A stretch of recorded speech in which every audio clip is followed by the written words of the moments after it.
Buenos días. ¿Alguna vez te has preguntado por qué el ejercicio no solo cambia tu cuerpo, sino también cómo funciona tu organismo por dentro y cómo eso se conecta con decisiones éticas y políticas que afectan a toda la comunidad? Bueno, hoy vamos a hablar de algo que nos toca de cerca, la diabetes tipo 2 y el ejercicio de resistencia. Ese entrenamiento de fuerza que muchos asocian con gimnasios, pero en realidad puede hacerse de mil formas: bandas elásticas, el mismo peso corporal o objetos caseros. Pues esto es lo que vamos a abordar en este reportaje dividido en 5 pilares. Cada integrante presentará un pilar y hará preguntas especialistas en momentos clave. Escuchen, reflexionen y compartan. Empezamos.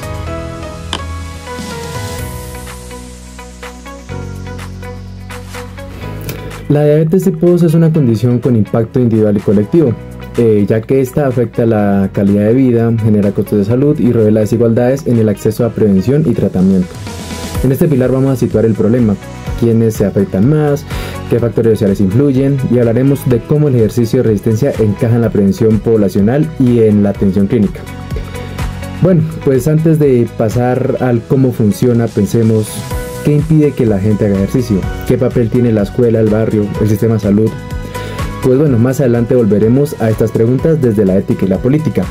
Y bueno, ahora para entender por qué el ejercicio de resistencia realmente ayuda, necesitamos mirar qué pasa dentro del cuerpo, y aquí entra la morfofisiología.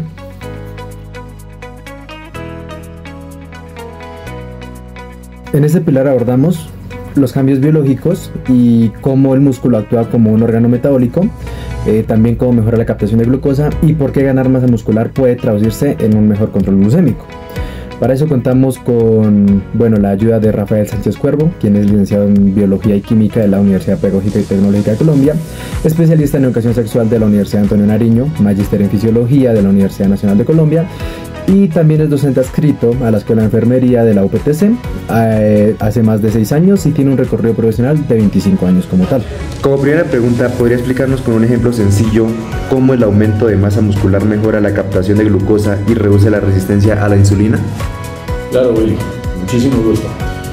Cuando una persona empieza a hacer ejercicio y lo hace de manera continua, regular, de tal modo que el músculo se vaya acostumbrando a esta situación fisiológica, la captación de glucosa va a mejorar. ¿Por qué? Porque el músculo es uno de los órganos y de los tejidos que más va a permitir la absorción de glucosa dentro de su estructura histológica. ¿Listos? Entonces ese músculo con el tiempo pues va a utilizar toda esa glucosa que va a almacenar, la va a convertir posteriormente en un trabajo mecánico, lo que hace que sea mucho más eficiente en la captación de esa glucosa, y obviamente va a hacer que la insulina, que es la hormona que nos está regulando precisamente esas concentraciones de glucosa en sangre, permite precisamente que se pueda hacer un mejor trabajo por parte de las células musculares al captar una mayor cantidad de glucosa. Entonces pues eso nos va a ayudar a descender nuestros niveles de glucosa de una manera muy eficaz. Entonces pues obviamente ese trabajo de la insulina, del páncreas secretando esta hormona tan importante en esa regulación, va a ser muy eficiente. Entonces entre más trabajo muscular se tenga, ¿sí? Obviamente la fibra muscular pues obviamente va a tener un trabajo de crecimiento, de hipertrofia, lo que va a mejorar la captación de esa insulina y obviamente de la glucosa, y va a disminuir también una resistencia a esa insulina. Muy bien, pacientes con complicaciones con neuropatía, retinopatía o cardiopatía, ¿qué precauciones morfofisiológicas se deben tener en cuenta al momento de diseñar un programa de resistencia? Bueno, en este caso lo primero que hay que tener en cuenta es que al paciente se le debe someter a una evaluación supremamente exhaustiva para saber exactamente en qué condición cardiovascular, neurológica y de otras variables fisiológicas se encuentra, para poder hacer precisamente esta evaluación y poder diseñar con claridad y con precisión ese programa. Entonces aquí pueden intervenir diferentes profesionales de la área de salud, como fisioterapia, terapia de lenguaje, terapia de trabajo, diferentes profesionales que pueden dar una evaluación clara y precisa de acuerdo a lo que se requiere. En el caso, por ejemplo, de los pacientes que sufren neuropatías, ¿sí? Sobre todo, por ejemplo, las neuropatías del tren inferior, hay que tener en cuenta que no hay que programar ejercicios de mucho impacto, sobre todo a nivel de los pies, porque esto nos va a generar complicaciones bastante bastante grandes en el paciente, ya que puede producir un estrés más del que ya tiene el paciente. Además que si esa neuropatía está asociada a diabetes, pues el panorama no va a ser el mejor para el paciente.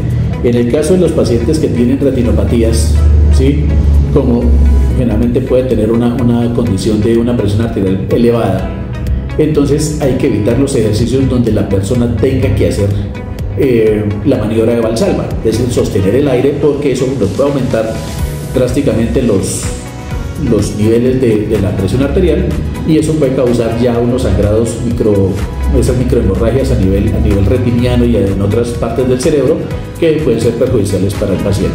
¿Sí? Y lo que les comentaba al principio, pues es una evaluación cardiovascular muy certera, muy adecuada, para que el paciente pues tenga ese programa de resistencia de una manera progresiva y vaya a poder tener unos resultados excelentes. Entonces hay que tener en cuenta esas recomendaciones y también pues las de los médicos tratantes y otros profesionales del área de la salud. Con esos fundamentos biológicos claros pasamos a la evidencia clínica. ¿Qué resultados reales podemos esperar?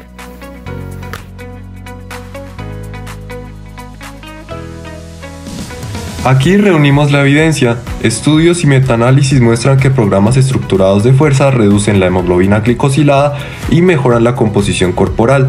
Pero la ciencia se complementa con las voces de quienes viven con diabetes.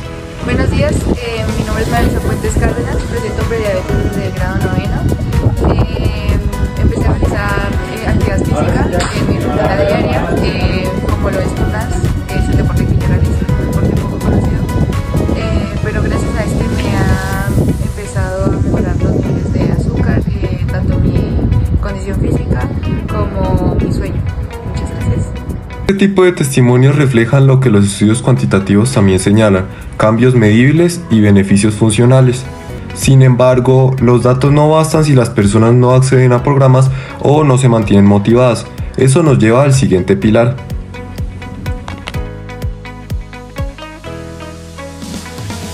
En este último pilar damos un giro importante, pues pasamos de lo individual a lo colectivo. Pues ahí surge una pregunta clave, y es que qué tan suficiente es decirle a la gente hacer ejercicio, el estado de la responsabilidad que crea condiciones para que la gente lo pueda llevar a cabo. Desde una perspectiva ética vale la pena recordar que, por ejemplo, cuando mirábamos la temática de Aristóteles y su ética de Anicómaco, él decía que el ser humano alcanza la virtud cuando actúa de forma habitual, no obligatoriamente. Entonces, para encontrar ese equilibrio y para las buenas acciones sean como posibles, se necesita que el entorno las permita alcanzables, es decir, que una persona pueda adoptar el ejercicio como un hábito de vivir de manera amable con su propio cuerpo, ¿no? Sino que esto se vuelva como una recompensación injusta. Justamente pues el primer punto de la justicia, las políticas públicas que deben priorizar pues los recursos humanos, ¿sí? De lo que habla dentro de los mismos programas que existen actualmente gubernamentales, en donde no se apoya absolutamente nada de este tipo de, ni siquiera el mantenimiento de escenarios deportivos, como pasa en la Facultad de Salud con su cancha. Luego esta autonomía que permita enlazar la idea pues aristotélica con la elección de la actividad física, que puede ser pues también una decisión libre y consciente, pues para ofrecer información, oportunidades reales y pues para que las personas puedan elegir algo mejor, ¿no? Algo adecuado para su vida. Por otro lado, pues seguir la seguridad, la formación para la práctica de un ejercicio que no sea riesgoso, sino que sea saludable para el estado de salud de las personas que lo practican, que no exceda pues ciertas capacidades, ¿no? Por ejemplo, un adulto mayor. Pues creo que en esa parte se daría énfasis a la asistencia de una persona, pues de un profesional del conocimiento, y finalmente pues la participación del individuo en eventos, por ejemplo, que lleven a cabo pues las organizaciones como la universidad o como podría ser pues entornos sociales o culturales, ¿vale? Pues también para patrocinar o apoyar este tipo de prácticas.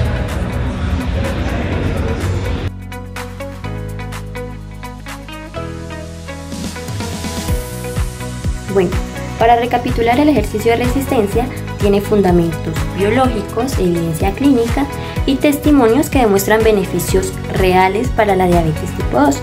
pero su impacto máximo solo se logra si lo pensamos desde 5 frentes: el contexto social, morfofisiología, evidencia clínica, la implementación educativa y la responsabilidad ética y política. Por eso es que se debe compartir la información. Pregúntale a tu médico sobre cómo incorporar fuerza en tu plan de vida y exige a tus autoridades espacios y programas accesibles, ya que la suma de pequeños cambios se traducen en mejoras grandes para la comunidad.